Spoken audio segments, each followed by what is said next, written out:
compartiendo su música y su canto. Muchas gracias, Gerardo, y con ustedes Ignacio Ramonet.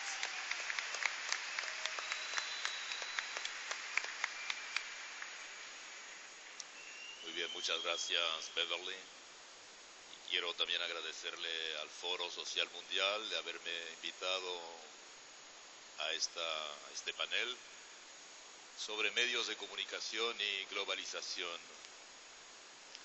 Y yo pienso que es un tema capital, no es un tema marginal en esta reflexión sobre lo que es la globalización liberal.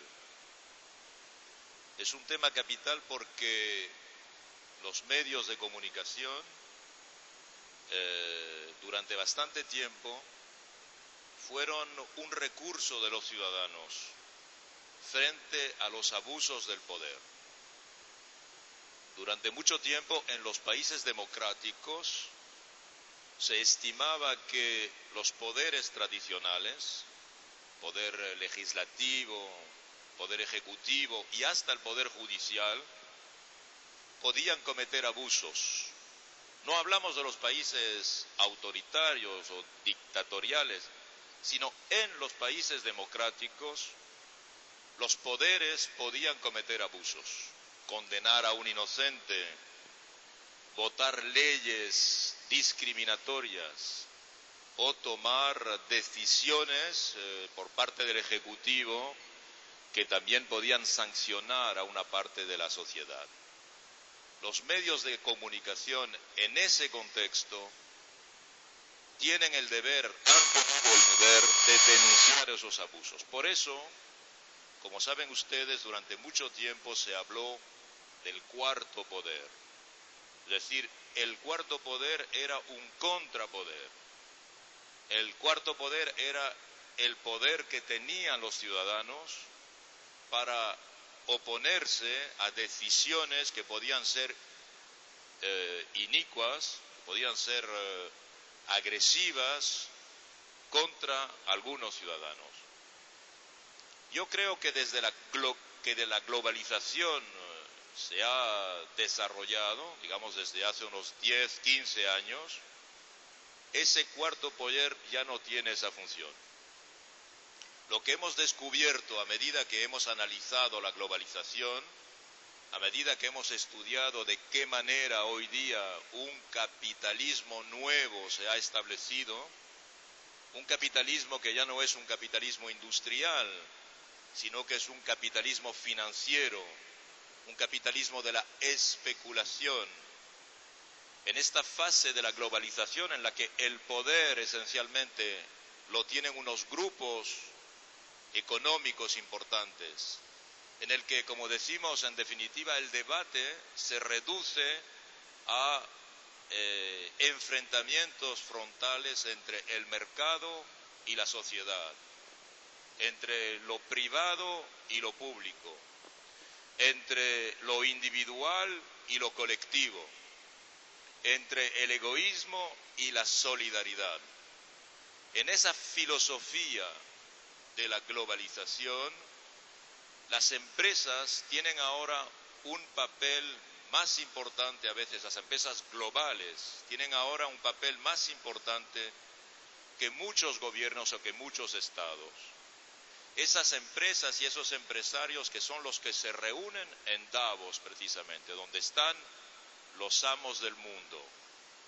Y en ese marco, en este contexto de cambio, lo que significa la globalización, esto ha producido una transformación en los medios, en la estructura industrial y económica de los medios. Globalmente hoy día los medios de comunicación pertenecen cada vez más a grandes grupos mediáticos que tienen también una vocación global, una vocación mundial, y que tienen a la vez la posibilidad hoy día técnica, en la medida en que la revolución digital ha permitido de romper las fronteras que antes separaban lo escrito, lo sonoro, la imagen, y hoy día con Internet aparece un cuarto medio, una cuarta manera de expresarse. Con esta revolución digital, las empresas agrupan ahora no solo a los medios de comunicación tradicionales, sino que agrupan también a todo lo que podríamos llamar el sector de la cultura, de la comunicación y de la información. Estas tres áreas que antes estaban aisladas, por una parte la cultura de masas, con su lógica, con sus creaciones, con sus objetivos. Por otra parte, la comunicación en el sentido tradicional, la publicidad, el mercadeo, la propaganda. Y por otra parte también la información, con las agencias de prensa, los noticieros, los periodistas de todo tipo. Esas tres áreas tan separadas hoy día constituyen una sola área, en la que cada vez hay menos diferencias entre la actividad que se hace en el marco de la información y la actividad que se puede hacer en publicidad o en cultura de masas. Pero además, estos nuevos grupos mediáticos también suman a sus actividades de otro tipo, como el ocio, por ejemplo, la música popular, evidentemente, las distracciones, como pueden ser las ciudades de ocio, Disneyland, por ejemplo, o como pueden también integrar el cine de diversión, evidentemente, la televisión, obviamente, también el deporte como actividad, la edición, los libros, toda clase de libros. Es decir, tenemos ahora unos grupos mediáticos que tienen dos características que no tenían. Una, se ocupan de todo lo que puede ser escrito, todo lo que puede ser filmado y todo lo que puede ser difundido mediante el sonido. Y además lo difunden en todos los canales, ya sea por la prensa de papel tradicional, por las radios tradicionales, por las televisiones tradicionales, pero también por Internet, evidentemente, y por otros tipos de difusores posibles. Segunda característica, no son grupos nacionales o locales, como cuando criticábamos, por ejemplo, el superpoder de Citizen Kane en los años 40, que en definitiva Kane era el propietario de periódicos de papel en un solo país. Hoy día estas empresas son propietarias de todos estos sectores en muchos países, en casi todos los continentes. Y por consiguiente los grupos mediáticos, los grandes grupos mediáticos, y el más emblemático de ellos evidentemente es Time Warner, la CNN también, integrado en Time Warner, AOL. Bien, estos grupos son ahora actores centrales de la globalización, actores principales de la globalización. La globalización también es la globalización de los medios. Y estos grupos ya no tienen como objetivo el de ser el cuarto poder. No quieren ser, ni tienen el objetivo de ser un contrapoder. Ahora, estos grupos se unen al poder.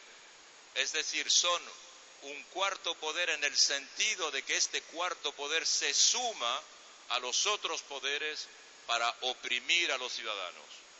Si antes los ciudadanos, en particular los más modestos, los más aislados, los más débiles, se veían oprimidos por el poder ejecutivo, por el poder legislativo, por el poder judicial, ahora también lo son por el poder mediático. Y por consiguiente, el problema que tenemos, la cuestión que se plantea para nosotros es cómo reaccionar, cómo oponernos, cómo primero tratar de interpretar el hecho de que lo que durante mucho tiempo fue el poder de los ciudadanos frente a los poderes dominantes, cómo ahora reaccionar frente a este poder que se ha pasado al enemigo, que se ha pasado del otro lado y que por consiguiente nos obliga a imaginar lo que puede ser un quinto poder, La necesidad en la que estamos es de fundar un quinto poder que nos permita oponer una fuerza a esa suma de poderes que nos oprimen. El caso más particular de esta lucha entre globalización en la que los medios, los grandes medios, las grandes empresas mediáticas participan con la globalización contra el pueblo, es la lucha que se desarrolla en este momento en Venezuela.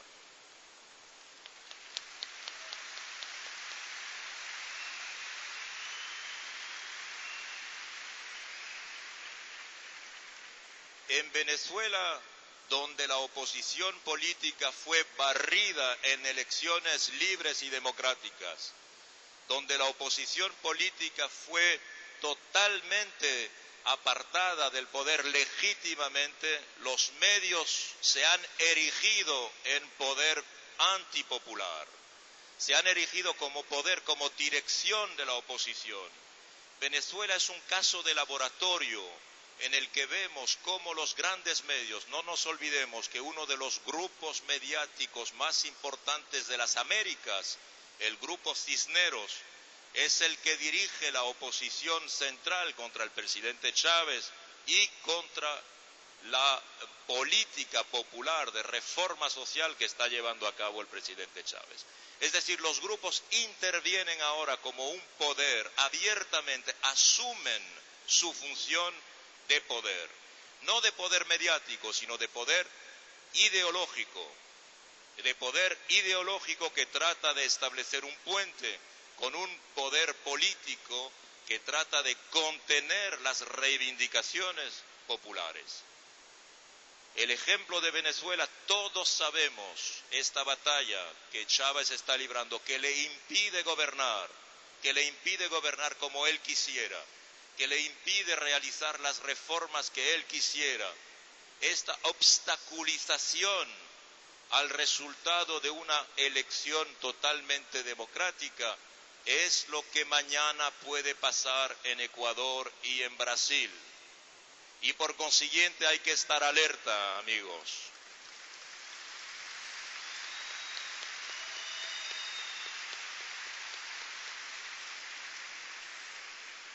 Ya no son solo los poderes de la oligarquía tradicional, ya no son solo los poderes de la reacción tradicional, ahora son los poderes mediáticos los que pasan a dar la batalla política contra los que representan los intereses del pueblo. Y por consiguiente, nuestra idea es que la globalización precisamente tiene una fachada mediática. Esta fachada mediática es la que revela de la manera más clara, más evidente, la ideología de la globalización. De ahí que medios de comunicación y globalización estén íntimamente ligados y que sea para nosotros necesario, decía yo, de desarrollar una reflexión sobre cómo nosotros, ciudadanos, podemos exigir de los medios más ética. ¿Cómo podemos exigir de los medios que simplemente digan la verdad? ¿Cómo exigir que una deontología que le obligue a los periodistas, muchos de ellos muy honestos, a actuar en función de su conciencia y no a actuar en función de los intereses de las empresas o de los patronos que los emplean? De ahí que hayamos constatado que por una parte los medios son hoy día utilizados como un arma de combate, pero también que la información en particular hoy día, por su explosión, por su multiplicación, por el hecho de que una de las características de la información hoy sea esta sobreabundancia de informaciones, haga que hoy día la información se encuentra literalmente, se encuentra contaminada, se encuentra envenenada por toda clase de mentiras, de rumores, de distorsiones, de manipulaciones, y que los ciudadanos tengan una necesidad de recurrir a un medio que les proponga o que les prometa que la información que se va a dar es una información verídica. Yo digo a veces que está pasando con la información lo que ha pasado con la alimentación. Durante mucho tiempo la alimentación fue muy escasa y en muchos países aún sigue siendo escasa. En este país Lula ha prometido que el proyecto de su gobierno es que los ciudadanos brasileños coman 3 veces por día, lo que indica bien que la alimentación se caracteriza por la penuria.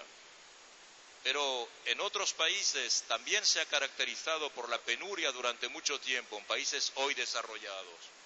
Pero cuando la sobreproducción ha permitido, por ejemplo en los países europeos, producir mucha alimentación, nos hemos dado cuenta de que muchos de los productos alimenticios que consumimos son productos contaminados, que están envenenados por pesticidas, que están mal elaborados, que son una alimentación que hoy día produce enfermedades, producen cáncer, producen toda clase de enfermedades y pueden producir la muerte, como la enfermedad de las vacas locas.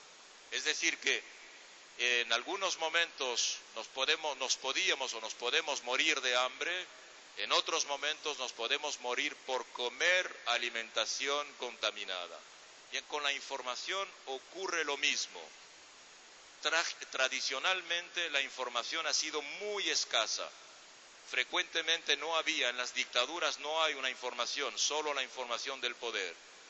Pero hoy día la información se ha multiplicado, ha explosionado. Pero a la vez constatamos como con esta alimentación contaminada, repito que está contaminada, que hoy día la información que consumimos en realidad nos está envenenando el espíritu. Nos está envenenando el cerebro, está tratando de manipularnos, está tratando de colocar en nuestro espíritu ideas que no son las nuestras o que no deberían ser las nuestras. Y por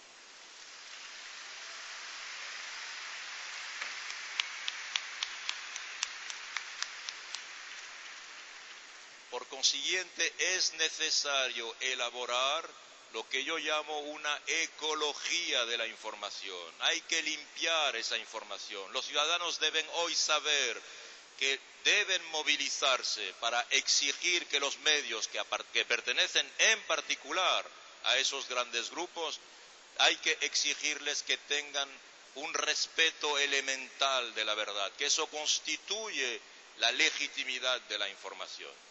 Por eso hemos propuesto que se cree el Observatorio Internacional de los Medios. Lo propusimos el año pasado en este foro y como saben ustedes, este Observatorio Internacional de los Medios lo vamos a constituir públicamente mañana a las 2:30 de la tarde. Yo les doy cita a todos ustedes en el predio 11, a las 2:30 de la tarde, auditorio número 1, colectivamente vamos a crear el Observatorio Internacional de los Medios, Media Watch Global.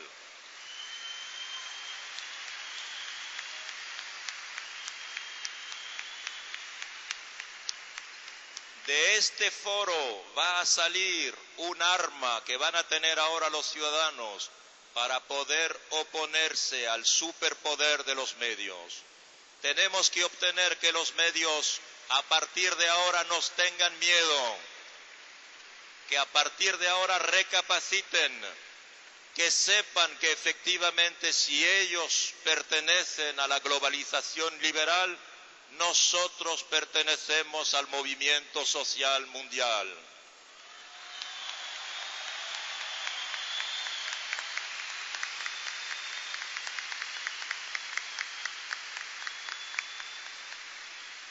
Estamos colectivamente forjando un arma nueva para este siglo nuevo. Ellos dijeron que este siglo sería el siglo de Internet. Nosotros decimos que este siglo será el siglo en el que la comunicación pertenecerá a los pueblos y nos apoderaremos de la verdad, porque con la verdad triunfaremos.